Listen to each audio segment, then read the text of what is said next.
Nous allons donc aborder ce matin, durant ces 2 heures, la situation de l'industrie française à l'heure de cette crise Covid, le plan de relance, la réindustrialisation de nos territoires, l'avenir de l'industrie, ça sera nos grands thèmes. Ça va être intéressant de voir les positions des uns et des autres à travers ce débat. Pour ma part, je considère que réindustrialiser n'est pas le mot approprié.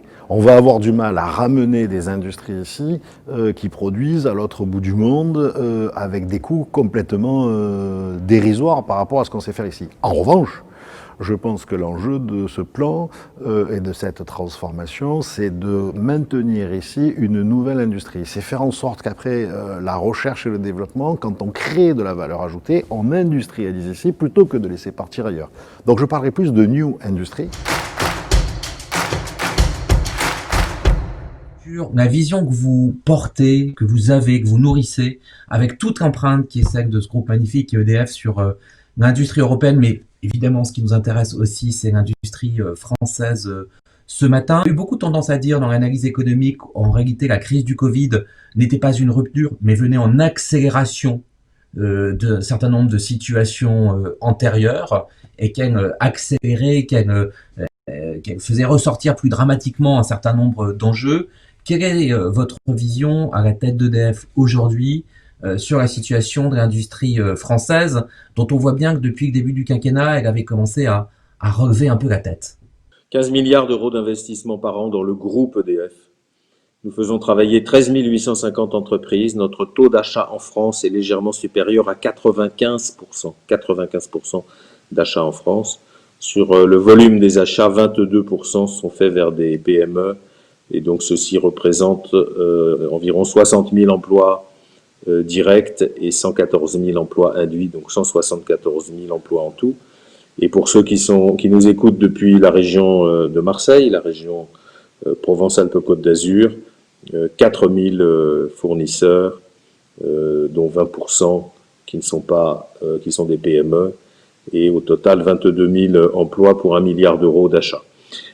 Ce sont des chiffres évidemment très importants. Notre responsabilité est évidente, donc nous cherchons dans toutes les régions de France une proximité avec tous ceux qui animent ce tissu d'entreprise. Nous cherchons évidemment aussi au plan national à donner de la visibilité aux grands groupes qui eux-mêmes, on sait bien, diffusent par ruissellement les contrats majeurs vers l'ensemble du territoire national. Nous avons 3 objectifs, la décarbonation, la numérisation et la relocalisation, la localisation de nouvelles productions en France, qui sont clairement assumés, qui sont des objectifs de transformation de l'économie. Mais l'enjeu, c'est de permettre aux investissements de se faire ici et maintenant, et du coup, de favoriser le rebond de l'économie. Et vous me posez la question de comment les entreprises se sont saisies de ce plan. Je vais vous donner quelques chiffres. L'industrie en France, grosso modo, si là je reviens au secteur un peu resserré de l'industrie, c'est 34 000 entreprises, 33 000, 34 000 entreprises, PME, TPE, entreprises de taille intermédiaire et grands groupes. Nous avons 6 400 entreprises la semaine dernière, puisque j'aurai le décompte ce soir, qui se sont manifestées sur la plateforme BPI, c'est-à-dire qui ont ouvert un dossier pour bénéficier d'un de nos dispositifs d'accompagnement, qui sont des dispositifs qui visent essentiellement à soutenir l'investissement, ce qui est donc gigantesque. Ça veut dire que plus de 20% de notre tissu industriel lève le doigt en disant « j'ai un projet ». Nous avons 2400 entreprises qui ont finalisé leur dossier et nous sommes en capacité d'ici la fin de l'année d'en accompagner à peu près 500. Avec ce choix et en face de ce choix, le France Industrie et l'ensemble de nos fédérations soutient, accompagne et veut faire en sorte qu'un maximum d'entreprises puissent se saisir des opportunités présentées par ce plan. Alors, ça a été évoqué par les uns et les autres, c'est pas toujours simple quand il faut remplir un dossier de 20 ou 25 pages. Nous, on a fait un choix simple, accompagner tous les industriels qui ont un projet, qui veulent se présenter, pour se donner le maximum de chances que ce plan de relance soit un succès. Et c'est d'autant plus important que ce plan de relance, il est bâti sur plus de 2 ans de travail entre France Industrie et le gouvernement autour du pacte productif pour définir comment on peut réindustrialiser, sur quelles priorités, en s'appuyant sur quels grands axes stratégiques. On a parlé de l'innovation, on a parlé de la transition écologique, on a parlé de tout ça. Et c'est autour de cette réalité que le plan a été construit, et c'est autour de cette réalité qu'on essaye d'accompagner toutes nos entreprises, de la plus petite à la plus grande, dans les territoires. On est un territoire d'industrie, hein. On ne le sait pas suffisamment, que ce soit sur la métropolitaine marseillaise, que ce soit autour de Toulon, que ce soit autour de Nice avec Thalès à Cannes. On a un vrai territoire d'industrie. Parallèlement à ça, en ce qui concerne le soutien financier, en ce qui concerne notre région, c'est 1,4 milliard d'euros qui ont été engagés par la région.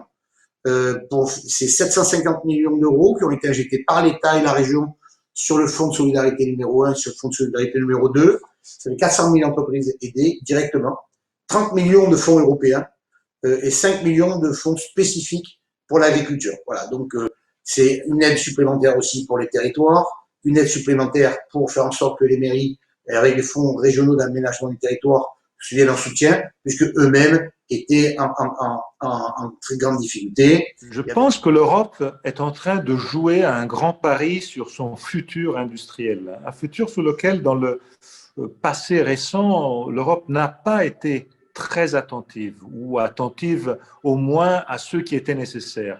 J'ai comme l'impression aujourd'hui qu'au contraire, ce qui est en train de se passer avec la pandémie, la post-pandémie et ce grand plan de relance Next Generation EU, et la grande attention que la nouvelle commission et en particulier le commissaire Thierry Breton est en train de donner au domaine industriel, je pense que c'est le bon moment. Il me semble qu'aujourd'hui, il y a beaucoup d'idées, il y a surtout la poussée politique et le fait que l'impression générale que le futur de l'Europe doit être un futur industriel, naturellement avec ce grand défi qui est celui de marier la relance industrielle à la soutenabilité, au développement durable. Cette stratégie ne peut fonctionner que si vous, entreprises, régions, secteurs industriels, mais aussi bien entendu tous leurs représentants, unissons tous nos forces. Je vous invite donc à contribuer d'ores et déjà à la conception et à la mise en œuvre du plan de relance français afin de participer pleinement à la refonte de l'industrie européenne de demain. C'est notre responsabilité en tant qu'industriel. Il nous faut pérenniser la place de l'industrie en France. Et Renault, qui est un peu un bout de France, a son rôle à jouer. Dans le cas d'EDF, tout à l'heure, c'est presque encore plus important, mais dans le cas de Renault, je crois que c'est très significatif et tout le monde le comprend comme ça. Et ce que nous allons faire, c'est que nous allons affirmer, et ça sera confirmé par Luca Di Meo, notre nouveau directeur général, dès le mois de janvier de cette année, nous allons affirmer ce rôle de Renault en France et nous allons le traduire de façon extraordinairement concrète par des projets extrêmement forts. D'abord, vous savez que l'excellence de la technologie de Renault, elle est bien connue. Eh bien, elle ne va pas s'arrêter là. Nous allons confirmer le rôle du technocentre du groupe qui se trouve dans la région parisienne, comme vous le savez, comme étant un peu une forteresse de la technologie de Renault dans l'avenir. Et nous allons tout faire pour concentrer ces moyens, les rendre plus puissants, et puis faire que cette forteresse dont je parle puisse rayonner dans l'avenir. C'est un des grands projets que nous aurons. Et nous le ferons d'ailleurs dans le cadre d'un écosystème qui sera beaucoup plus large que simplement la technologie Renault. Vous verrez, nous pourrons faire des annonces très intéressantes dans ce domaine-là dans les semaines qui viennent.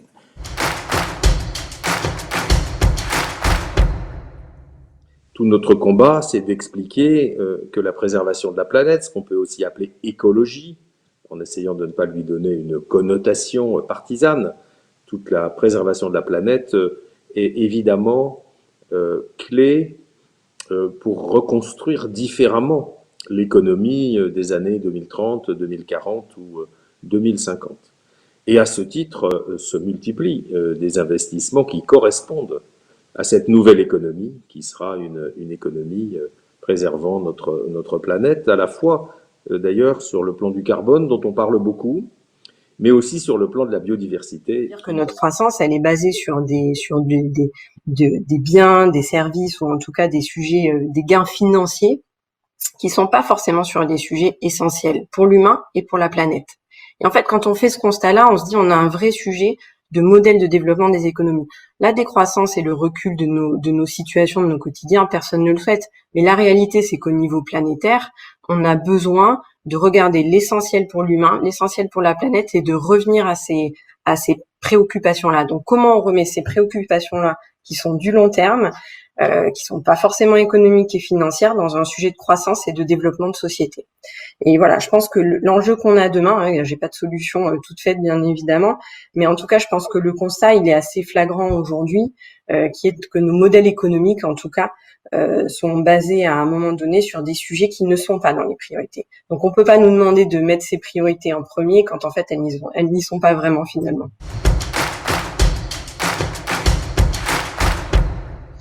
Alors, les industriels n'attendent pas tout de l'État. Il y a de l'intelligence collective, j'ai entendu dans les intervenants, la France innove, il y a beaucoup d'intelligence, pas suffisamment de production, et il faut nous aider. Ne boudons pas la baisse des impôts de production à venir. La ministre parlait tout à l'heure, la ministre Agnès Pannier-Runacher nous disait il n'y aura pas d'augmentation d'impôts. Alors évidemment, j'applaudis. Je soutiens. Ceci étant, j'aurais préféré, je ne sais pas si elle est encore parmi nous, mais ceci étant, c'est pas une hausse des impôts que nous attendons, c'est la continuité de la baisse des impôts à quelque niveau qu'il soit, et pour faire en sorte que la compétitivité du secteur industriel puisse être au rendez-vous dans la compétition internationale, qui est quand même finalement l'enjeu majeur. Notre objectif, c'est évidemment d'exporter.